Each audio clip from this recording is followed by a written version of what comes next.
It's time for this week's Wrestling Perspective, the debut segment. We don't even have a name for it. We'll come up with something. Oh no, I got a name for it, bro. I've had a name for it for like a month. Please, fuck Ace. No, it's not fuck Ace, but it's nothing close. So go ahead with your spiel. Why don't you just introduce everybody besides Ace? I'll take care of that. Wrestling Perspective, Dennis Farrell, Lars Fredrickson. Here in a few minutes, Jody Threat will be coming on from Impact Wrestling. Lars, this is you. Oh, so that was your introduction of That's it. Short and sweet. We have 10 minutes with Ace. I'm not wasting it. That's what the name of the segment is 10 minminutes with Ace.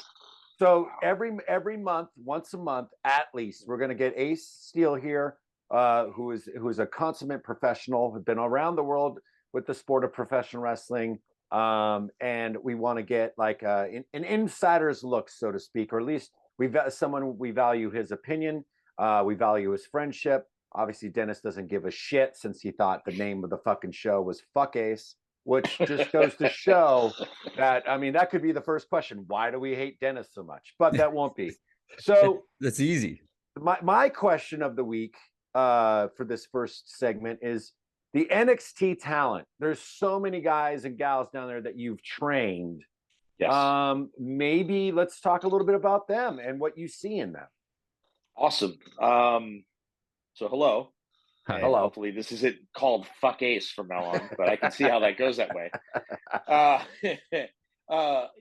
little while back, I put a post on Instagram. I think it was around Mania weekend when I saw TakeOver and all this stuff.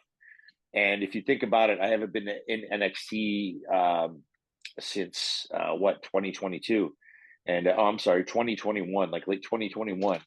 But I saw one of the last tryouts that I was at. I saw people like Thea Hale, who is just now 19. Like, she hadn't graduated high school yet. That wasn't the one, but in tryouts, for instance, I've seen Tiffany Stratton, who is now a prime focus on the show. Cora Jade at some point, Chicago favorite.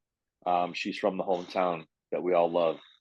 Bron Breakker, I was at his, Bronson Steiner, I was at his tryout. Like, we would do the tryouts, and the tryouts were grueling. They were just ball buster events.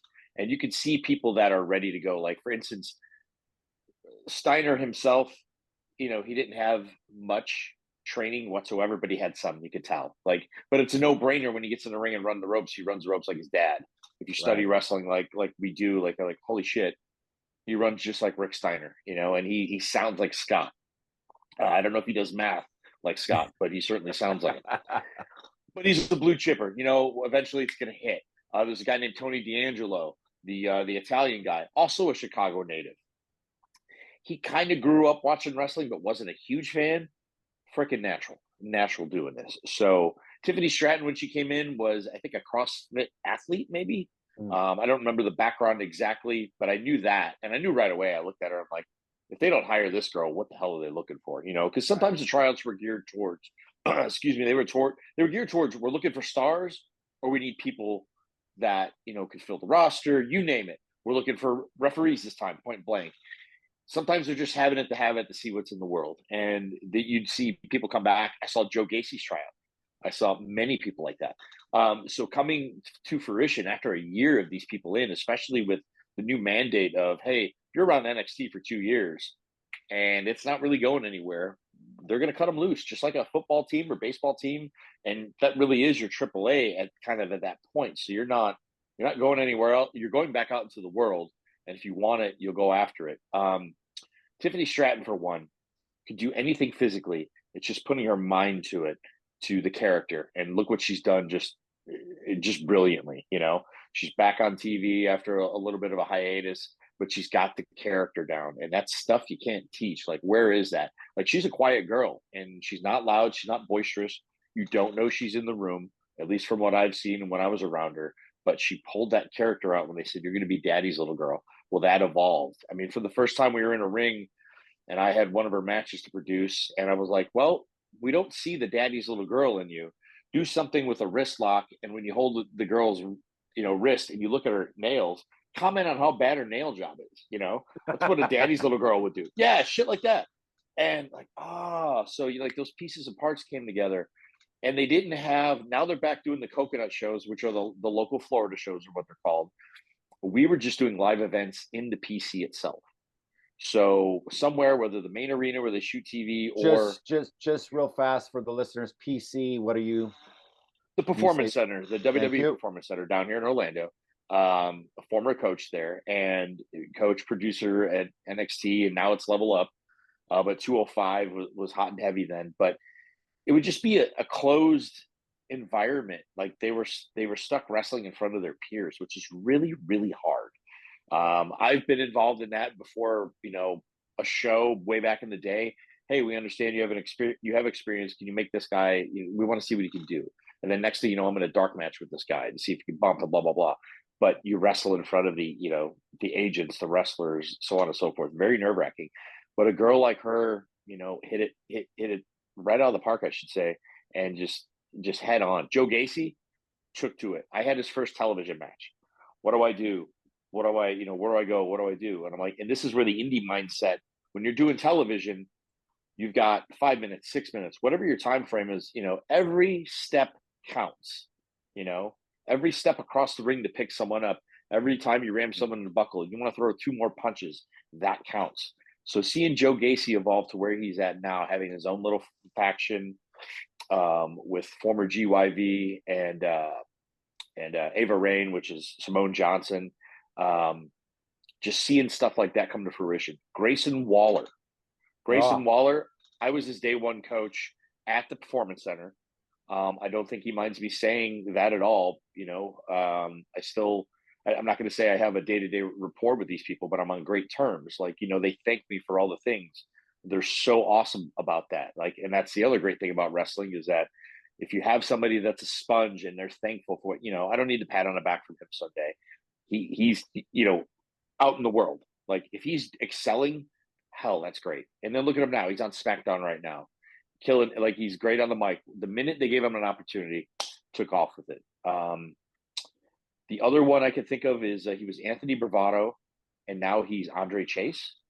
He was one of the Bravado brothers, maybe in Evolve. He's been around the world. It's no secret, at least it's been written up, that there was a lot of guys from Evolve that got hired, and they were told they'd be mechanics. They were told they'd be mechanics, and they were told they would come in to help make the talent they wanted to push, to make, help them learn and to, just elevate those people. And I had a class of all the independent guys. Anthony Henry, who's now with AEW or Ring of Honor, floating in that. Had Grayson Waller. He was an independent guy in Australia. Joe Gacy at some point came to class. But the bottom line is I looked at them all and I said, you guys know what you're here for. You're hired as utility guys. Don't take that as you don't have an opportunity. You have an opportunity every time you go in the ring. And a lot of people would shit on the fact that they had a 205 live match, depending on who it is. I'm just on 205. No one watches that. If you ever looked at the views on 205, it's on Hulu. I have a nephew that once upon a time used to watch SmackDown on YouTube. And I'm like, what is he watching? He's watching like not great wrestling that was happening at whatever time period. Like he was just watching anything that was wrestling when he was younger. And so Hulu, they get a lot of views. A lot of people watch that show. And the thing I would always tell them is 205 are now Level Up. It's shot in the same building that NXT is. So in the corner where used to sit Hunter, Triple H, and Shawn Michaels, and at times William Regal, maybe they weren't there the whole time when 205 was happening because they were getting ready for NXT, which went live as 205 was a tape show. But they could look up and see that monitor and see who's doing good and know who's doing what. And I mean, you could steal the show. And a lot of these guys did. Blake Christian did at one point, who's now at AEW. He did eventually get let go, but look at him blossom. Alex Zane, who is now out there going at Noah. Anthony Green is in Noah right now. Like these are guys, again, hired to be the mechanics, and they took the experience and went out and expanded on that. Ace. You're over your 10. We're over 10 now, so we're going to have to tighten you up.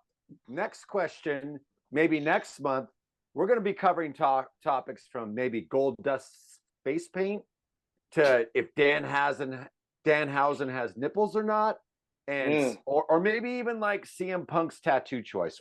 Who knows? Or is he a fat fuck? I don't know. But either way, well, you know what? He's my friend, your friend. He can sue me, whatever. But Ace, inaugural 10 minutes with Ace. It was fucking awesome. We're gonna see fuck you Ace. Fuck Ace. No, we love Ace. But thank you, Ace, for taking the time out of the day. And this is exactly what we needed. So it's a 10-minute time. Whatever you say in that 10 minutes is going to be news to our ears. So thank you, Ace, for taking the time and coming and visiting us on the Wrestling Perspective. Dennis, what do you got to say? You're going to insult him before he leaves? Nope. I was going to say it was Petey Williams who. That's how good this was. Yeah. Here's my choice of the week. I purchased this off the eBay in honor of superstar Billy Graham passing, but it's got the Great Harley Race on there. Just want to bring that up. And y'all should get a bell and ring it when it's 10 minutes. Ace, you know what? Ace, get your own bell and you can time yourself. Yeah, right. How about if I got a cowbell? How about if I find the cowbell? All right, even better. As much as I'd like to play with you more, Ace, this was great. We have Jody Threat coming on in a couple seconds. Ace, thank you so much. Where can people find you super quick? At Aces of Steel on Instagram. I'm on Twitter, but I don't really look at it. So go to Instagram, see the fun stuff, see the dogs. Lars, many months ago, I want to say it was last year, you and I had a conversation about our guest, Jody Threat. And I said, I want to say this was probably before her dark match. Mm-hmm. And I was like, yeah, it's going to be about a year before I really feel like she's going to break out and be a big star. You're like, dude, shut the fuck up. I bet you mid-year, maybe even at the beginning of the year, this girl has superstar written all over her. I was wrong. Lars, you were right. Here she is sitting in front of me right now, so I can eat my crow because I know you had the talent. I just thought it's like a minor league baseball prospect where you're like, all right, 2 years away from blowing up a superstar. You're like Mike Trout to me. I don't know if you're a baseball fan or not, but trust me, that's a compliment. Thank you so much for taking some time to talk to Lars and myself tonight. Awesome. Thanks for having me. Pretty stoked. I will say the first time you came on my radar would be during COVID. It was fun to watch these like backyard wrestling segments out of Canada. Yeah. And I was watching these things come into place because there was like hardly any wrestling, or at least, entertaining wrestling, because without the crowd, it was tough. But, I want to kind of talk about this back because these videos are so great, so fun, so entertaining. I don't know if you've ever seen them, Lars, but I have to ask you, how did this backyard wrestling thing come about? Because like I said, it came through my feed. I started watching it whenever the guys put them out, and it was so fun and entertaining. Well, it obviously stemmed out of, so in Canada, we were locked down like severely, more than anything that anywhere in America experienced.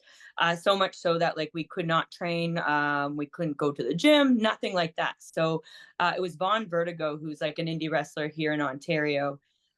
He just needed like a creative outlet, and a lot of us were like really suffering. And it was his sort of masterpiece, his idea, and he just set up these little matches that we would do in outdoor spaces where we were allowed to actually meet up in small numbers because we were very limited. I think it was like maximum 5 people at any given time. So the shows that were put out were actually like a bunch of different days that we filmed, and it kind of came out of that. Well, I watch you in the ring and I watch you perform, and there's something very, I don't know, mature about your style, about your ring presence, about the way that you see things, your psychology. I mean, and one of the logical questions that I hate asking, but I'm going to have to ask in this case is, because you seem like an old wrestler, like plopped into the modern day.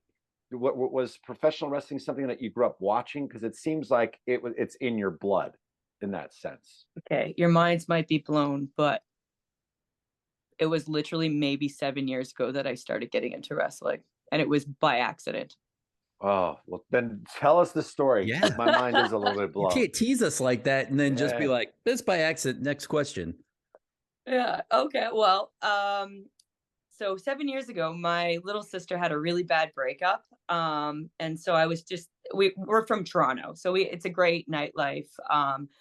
So I was like, okay, let's just go out and have a good time, you know, wander around Toronto. Who knows where we'll end up. So we were sauntering around like Queen West, which is like one of my favorite areas to hang out. And there was literally a sandwich board, like one of those like, you know, triangle handwritten boards outside of the Great Hall, which is like a sick venue in Toronto. And it said live pro wrestling. We looked at each other and was like, oh, I don't know, do you want to go? And we, you know, kind of stumbled in after a few drinks, went downstairs to this like area that I only known for like music. And there was a ring plopped in the middle and just people all around it. I was like, what the hell is this? And literally music hit and two guys came into the ring and it was love at first sight. It was almost like one of those like moments where like I'm standing, I'm like, oh my God, like I think this is what I'm supposed to do. How do I do this? And I like turned my head this way and there was like a pillar with like just a printed sign on the pillar saying, do you want to be a pro wrestler? Sign up here. And yeah, so I stumbled into it that way. I started training before I even really watched wrestling. It was a lot of live indie wrestling that I first started watching before I started really studying and enjoying it. It might be like a golf swing where everybody says, and you know, if you've kind of been taught how to swing, you're swinging wrong. If you've never been taught and then you go and you do it right, you get it right. Do you think that was a benefit to you, not having watched wrestling throughout your life, to start with this fresh blank slate? Or do you feel like you were kind of behind everybody else and you had to play catch up? Hindsight, I think it was an awesome thing, but in my training, it was really hard. Just because there's like a lot of jargon and pieces and references that like I was completely clueless. And honestly, my first school, the trainers were assholes and kind of made me feel really bad about not having the backing of being like a fan my whole life. So like getting up into actually being able to wrestle, it was really hard. But now that I reflect back, I kind of like it because I studied it. Like I studied it like it was something I was learning in school. So I think I approached it with a passion, like a burning passion, because I was like hot off that, like watching it live, like I said, having that aha moment, this is what I'm supposed to do, to just like diving into it head first, training, watching everything, loving it. I have a follow-up, and yeah, I just have to ask because I'm a sissy. Like I have zero pain threshold. As someone who is getting into the industry, and I watch a lot of your stuff. yeah. When do you realize I think I can take some of these gnarly bumps that like not even the average male wrestler will take, and you're taking them like a champ? Like, do you stumble into that kind of stuff? Well, I come from like an athletic background, so I played 10 years of varsity like rugby. So yeah, I'm used to getting, you know, speared into grass quite frequently. Not to mention I skateboarded for years too, so you kind of just learn to tumble and get back up. Oh, it's cool, guys. So I think it really helped that I'm kind of a rough and tumble sort to begin with. Not to mention many years in the mosh pit. I think really prepared me for it. So. Well, that's one of the things that I definitely noticed about you straight from the get-go is your physicality, because it's not like, you know, when you throw a punch, a forearm, something like that, you lay it in there. It doesn't look like, you know, that you're a fitness model trying to do this. It looks like you're a legit tough broad going in there. No, slander here, but you know what I'm saying? Like you look like you can handle yourself. So do you feel like it was easier for you because of the physicality that you experienced playing rugby, skateboarding? Because falling sucks. I don't care how old you are, it sucks. Do you feel that that helped you sort of, you know, absorb the bumps, you know, get in there and be more physical as a wrestler? Oh, 100%. There's not even a doubt in my mind. And I really am noticing it like, so I've taken a bit of a leadership role in one of the schools that I train at, where I'm helping out a lot of the female wrestlers and even some of like the new guys too, and just seeing those that in general have a bit of an athletic background versus those that don't.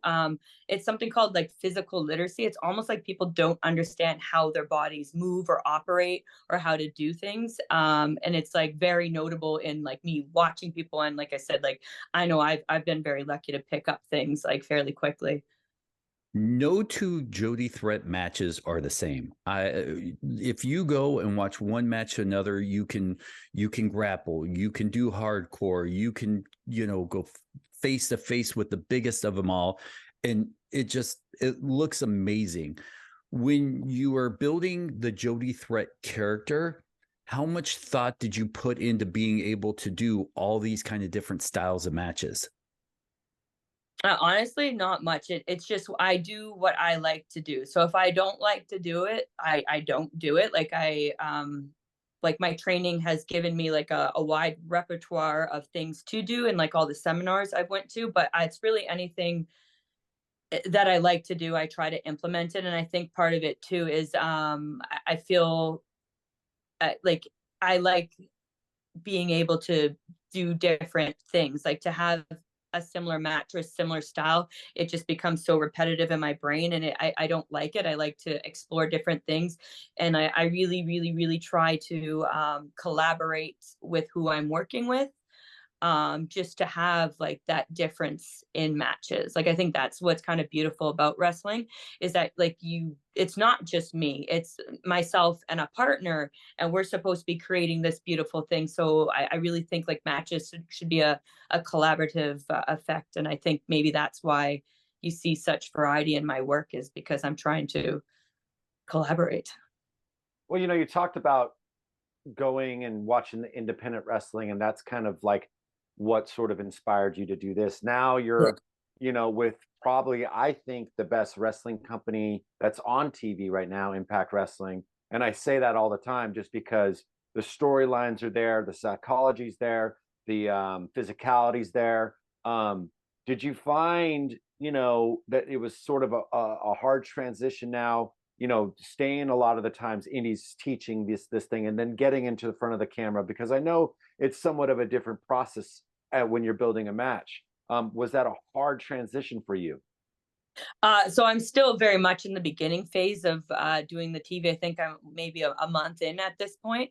Mm-hmm. What I feel so lucky about is at Impact, it just feels like everyone's there trying to make you win. It really does feel like a team, and I feel like I've been so supported. Like obviously it is a big leap, but like Josh Alexander is like my trainer, so I have him there backing me. You have like some of the best minds that are there in place that are like, that's their job, is to make sure that you're succeeding. Like Lance Storm is sick. Like his job's so cool. Not only does he produce, but he's in there also helping with the matches, and then he sends you this feedback after your matches.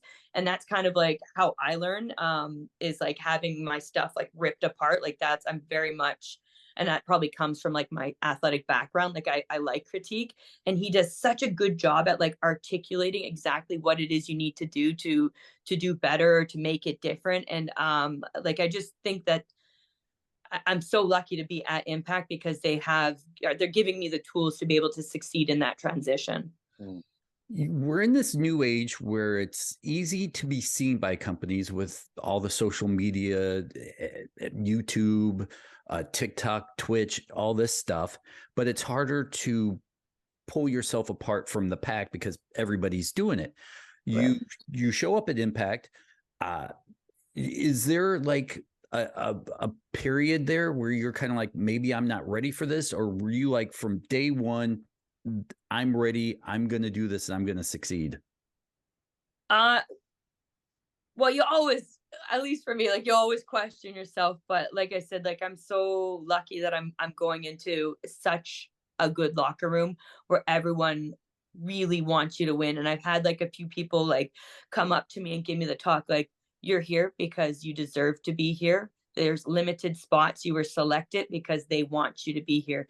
And I really like hold that close to my heart. And so no, like I feel like I'm meant to be there, and I feel like I will succeed. That women's locker room is like I'm so excited to just learn. Yeah, no, I think we're good. Well, no, it's definitely the women's division in Impact has historically been the best place for a woman to go and be a professional wrestler. I don't think that any company can hold a candle to the women's division of Impact. I know it's only been a short 7 years, or maybe it feels like a long 7 years for you in your career. When you first really got the bug and you're kind of like, okay, I'm learning, and maybe I have to do some deep dives, because you seem like, to me, maybe I'm reading you wrong, but you like to deep dive and know everything about something if you get into it. Am I correct? Yes, it's pretty accurate. Okay, so I can tell. So what matches are you going to watch now? What are you now trying to dig up? What are you going? What kind of wrestling are you watching? Are you going Japanese stuff? Are you going mostly women's stuff? Or are you going stuff from the 80s? Like, what is your learning curve here? Everything. I'm just consuming. And if something sparks me, I'll go down that rabbit hole. And then, I go with the flow, and it's just anything that anyone, like I always tell my friends, like, if there's something that you see that you think would really suit me or is my vibe, please send it to me. So there's no real order to what I'm doing. It's just like throw it at me, and what sticks. I'm a guy that whenever like we make news, I go and I read about it. And last year you had a match in AEW. At the end of that, I don't need to know how the sausage is made. I don't want to know any of the politics. You get home, you're done. Right, wrong, indifferent, I don't know. But you start seeing you're making buzz. Now, is this at that point the first time that you're like, holy cow, I'm making buzz? How do you handle that from somebody that has scraped their way up? Is there like a mental health aspect to this where you're just like, what the F is going on here? So I don't really pay attention too much to social media. So at first I didn't even really understand, like I didn't notice anything. And then I had a bunch of people start texting me and like, yo, like what is this? What's going on? Like even some of my non-wrestling friends. And I had to actually like kind of log in and look and be like, oh shoot. And then I noticed that like a bunch of new followers and that sort of thing. So I don't think it really affected me too much in the sense of mental health. Like I guess it got a bit stressful at times just because people are trying to dig at stuff, and like I don't really care to engage in that way. But honestly, I thought it was kind of cool. Like I said, I like gained like something like 1,000 followers in a few days. I was like, yes, please, now buy my merch. Book me, yes. Well, that's kind of in a lot of ways, like Dennis was saying, it's like the social media aspect of everything. It affects everything. I mean, even companies look at social media and book their fucking shows because of comments on Twitter, and it's fucking stupid, right? So it's like, Yeah. especially if you're a real wrestling fan, and I think it's fucking dumb, and I think that everybody on Twitter who wants to be a booker fucking can go blow a horse or whatever. So, but I mean, when it comes to this and this immediacy about winning and losing and all these things, how do you how do you mentally prepare? Because like you said, you don't engage, and I love that because I never engage with negativity, or I'll just tell them to blow me or whatever. But like, either way. So, but how do you mentally prepare, or mentally, how should I say, have that boundary between the social media and what you're doing as a professional wrestler? Because I know a lot of people are affected.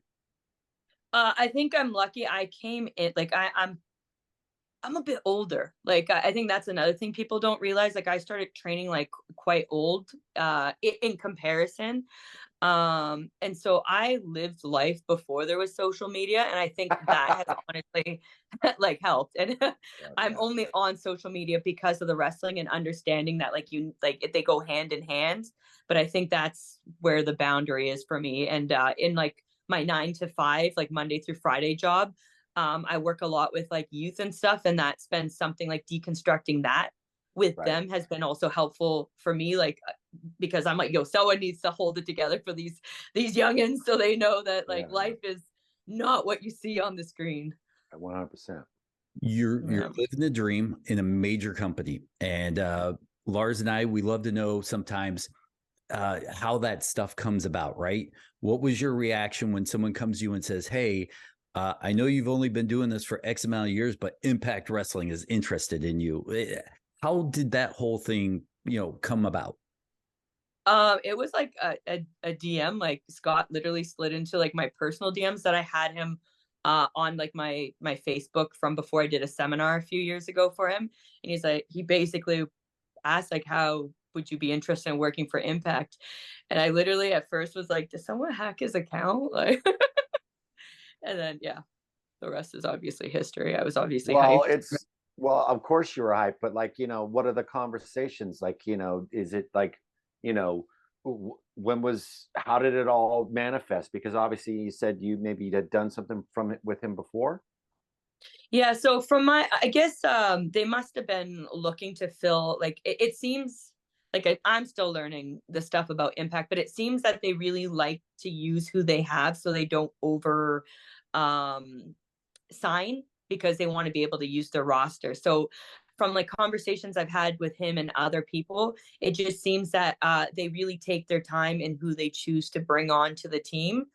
And so I guess I must have been like on the radar for a hot minute. And I think leading up to it, now this is me thinking, I had like some matches on the indies that went really well with some of the girls that are on the roster. So I feel like that must have played a part in it, like them saying like, oh, Jody can actually go, like maybe you should consider.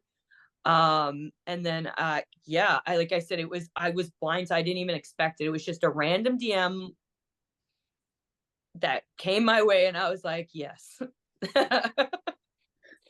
So I watched a lot of your stuff up in Quebec, and I think Lars and I both know people that have been in Quebec or played hockey or whatnot. One of my buddies, a former NHL guy, says, it is such a hard crowd to get over with. When you go up there for maybe the first time, does somebody come up to you and say, hey, these Quebecians are kind of a different breed of wrestling fans. You have to do something a little bit different because, Montreal, Quebec, the French speaking territories up there, hard nuts to crack. The laugh says it all.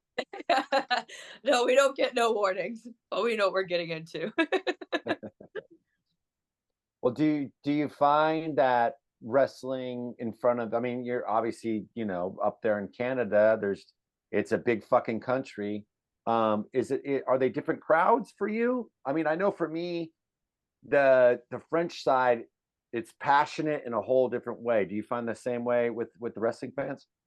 I don't know. I feel like at least, okay, so like pre-pandemic versus post-pandemic in Canada just seems to be two separate things. Like it just feels like after the pandemic, indie wrestling is hot from coast to coast. And I can say confidently coast to coast because I've been, maritime straight through to BC. I feel like it does not matter. Like everyone is just so hyped to have that wrestling happening. And I feel like I'm super lucky where I've been booked at like really good promotions from coast to coast where like the reception has always been so warm. And I guess my character type really works with what the vibe is. Because I truly, like, from coast to coast, I just feel so welcomed. Who helped you build the Jody Threat character? Because everybody says sometimes it's their personalities turned up to 10. There are people that are like, I'm not whoever I portray in the ring, and being taught how to wrestle and being taught the creative side are two different things. And a lot of times we hear like someone totally different helps them build up and create that character. I struggle with it still. What you see is me just like cranked up on like usually Rain energy drinks, truly. But like the gimmick, so my original gimmick, if you will, was more of like a skater girl, which I did not want to do. I wanted to keep my skating life right out of wrestling because they were two separate passions and I didn't want them to bleed so much into each other. But my first trainer, before I got to Josh, was very adamant about me trying it out as a gimmick just because it was so much a part of me and I could do some cute little spots on the outside with my board. Like I used to hit like a head scissor off my board as well, like a lariat spear, all these sorts of things. And it's set up for like really cool cutoffs as well. But like I said, it didn't, like I said, it different for me. I didn't want to exploit that part of me.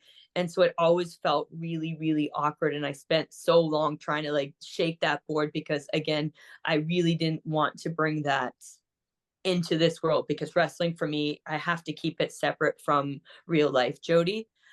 And so with that, what actually happened was one of the girls from NXT who was on the indies, who I did wrestle, stole the skateboarding gimmick. And I was like, oh, hell yeah, now I can drop it. And then I just went straight into like truly like, 16, 17-year-old Jody hopped up on Rain energy drinks. I know that girl who stole your gimmick. So, well, would you say that, I mean, I know that that part of your personality is not, but I can tell that there's somewhat of your personality in your character, that it's not that far off. It feels like maybe turned up 10. So, yeah. I feel like you're kind of the real deal. I don't think I would connect with your style or who you are if you weren't gritty and real. So, wrestling, obviously the character has to develop. It has to sort of blossom and go into different directions. Have you been that concentrated on that, or has it all been about just getting to that place to be, in a company like Impact or something like that? Has been that the main focus, and or is the character development a focus as well? My main focus was to be the best wrestler that I can be in ring. That has been my primary focus always. And then I think maybe, like I said, like the whole character thing I'm still working on. And you always are, you're always evolving. But sometimes I wish I did spend a bit more time on that. But I guess it kind of works that I am a little more authentic, because I don't really have to try too hard to put over the character, because as we said, it's just me hyped up. Everybody comes into a company and their ultimate goal is to be on top, win the gold. But how do you, still kind of being new to the TV side of things, set goals and try to reach them either match by match, show by show, year by year? Say that one more time. So everybody wants to come into a company and be the top star and win gold. But as you grow, how do you set your goals to get to those places? Well, my goal is always just be the best that I can be. Like you can't focus on, like, you don't control where you're going per se, but in a company like that's, there's a lot of politics that go into that, a lot of things, a lot of different stuff that, like I said, I don't have control over. What I have control over is making sure that I produce every time that I'm given an opportunity, I nail it. And that's my focus. And that's always been my focus. So are there, are you in a place now where, now that you found somewhat of a home with Impact Wrestling, does your focus shift now? Because you were saying something like, I just want to be the best in-ring talent. Well, I think you're damn close, right? So now when does the next part for you? Because I know for me, and it's never been about being, I've always moved very methodical through my life, and I've done what's right for me at that time. But there always has to be a thought process about, developing where I'm going to go next, as far as musically, whatever it may be. Those times I think have been right on time, in the sense where, do you feel like you've accomplished being the best in ring now that you can move on to something else? No, I think I still have a lot of room to grow in that area. If we want to talk like really like what my long-term, like what I'm trying to do, I'm trying to connect with specifically a group of like women who are maybe not represented so much in wrestling. Like that's like where my focus is more big. Like I would love to what is that? What is that group? Let's get specific. I guess just more like how would I even describe? It's just a more rough sort of person, where it's like I don't have to rely on that sex sells. Like I feel like my character's not really sexualized. However, I did recently find my Feet on Feet wiki, which kind of shook me a little. I did like Great website. I go there daily. I don't know. I was like, what? I didn't. I don't even know when this picture was taken. Like I respect whoever found it and put it up there, but really, it's just. You respect them. I respect it, like the hustle, because they must have like dug that somehow. I don't know. But truly, it's just I know I'm a bit different. Like truly, like I'm not here to impress and woo. I look at wrestling more, I guess, athletic than I do creative, even though it's a combination of both. But maybe it's because I came from such a heavy athletic background. Like that's what I want. Maybe more of like obviously I'm feminine, but like there's a lot of like masculine energy that comes out of me. Like I'm one of the boys, if you will. Like I have a lot of girlfriends, but I also have like a lot of boyfriends. To also have that energy and like I'm a straight like cis female, but still being able to put off like I feel like I'm not like a stereotype. Like I'm kind of like I'm weird, but like in a different way, you know? Like I don't know how to. Well, you're not fucking weird. That's for sure. I think you're, I feel like you are already different, and that's the reason why I think people are gravitating to you. That's the thing. I think, why me and Dennis gravitated to you. It's because you have that thing that you're not the stereotypical women's pro wrestler, but you're not the non-stereotypical. You're somewhere in the middle there. And we're just trying to pick your brain to see where the hell you're going. You're not giving a shit, don't know. woman. You're not giving a shit. I'm punk rock, Lars. I'm punk I rock. understand. You protect. I get it. You got your cards right here. You keep your cards right here. I understand. I totally get it. We're good. Along those same lines, though, I got to know, what do you know that one match where you feel like you put everything together, where it was the entrance and maybe a promo and in-ring work and just that first match where you left that match going, that might have been my perfect match at that point? No, I don't see perfection in me. I always just see like, and again, maybe this is like a flaw. Like I'm give us a match. Say it again. No, give us a match. Come on. Give us fucking Jody. Give us a goddamn match. There's key matches along my career. Like I said, I'm always growing. So when I was like maybe 5 months in, I actually had a match against Josh. I was no business being in a ring with Josh 5 months in. And that was one of those moments where like, oh, okay, I did something good here, but I have so much work. I have so much work to do. And then I had like another match with like, I think it was like Lefisto, like later in that summer. And I was like, okay, I see where I'm going. And then I had a match with like Chris Statlander, like a little bit later. And I was like, oh, okay, here's something else that suits. And then I had like, it was awesome. Like SummerSlam came to Toronto. So they tried to do the thing where they have like a bunch of different promotions come in, and Tony Storm came in with Progress. And so I was able to wrestle Tony Storm representing Smash Wrestling. And that was like another moment where I was like, oh, okay, like I'm traveling. And then I think it was like in like the ending of the pandemic, I kind of ran away from Canada for a few months, and I got to go to Shimmer, which I feel like I'm so lucky that I'm one of the last generations, because Shimmer's not happening anymore, that got to experience Shimmer, because it's one of those things that I feel like is a rite of passage.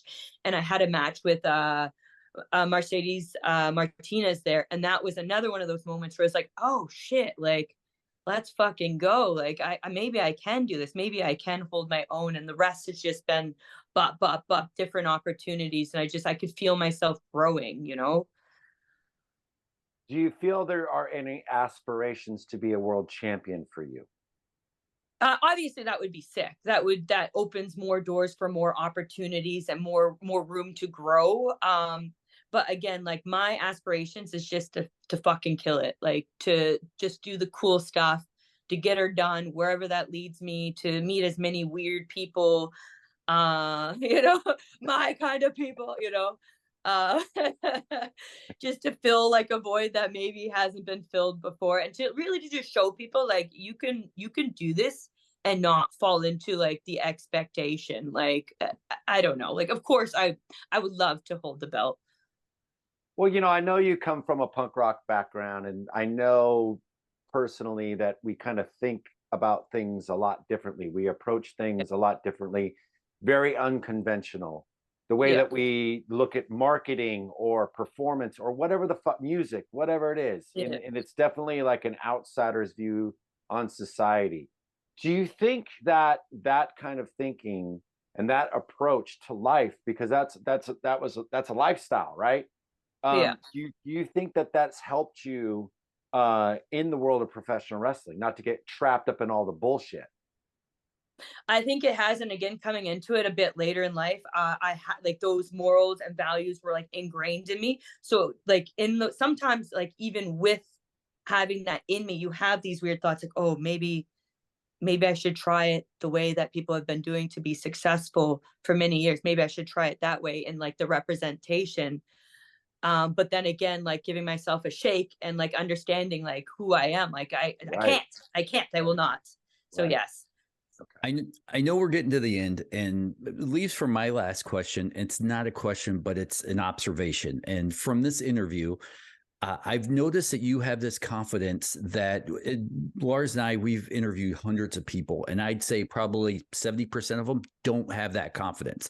Whether after the interview, I would say it's a higher percentage, honestly, Dan. I was just trying to be nice, but but after the interview, they're like, was that good? Or, they kind of tiptoe or pussyfoot around, but you were very confident in who you are, how you approach things. Is that something that was learned or developed, or because I'm blown away by how, I don't know if it's mature or confidence, but you're sitting here talking to us and I'm like, this girl's talking to me like she's been here 20 years. I think it's just maybe a combination of things again. Being I am mature, like I'm an adult.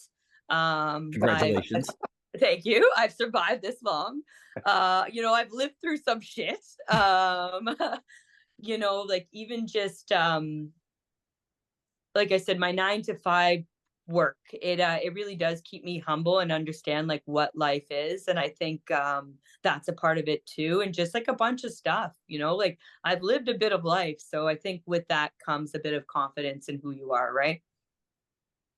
I guess I just want to know if your sister ever healed about that broken heart, after pro wrestling. Because my opinion, thank God, man.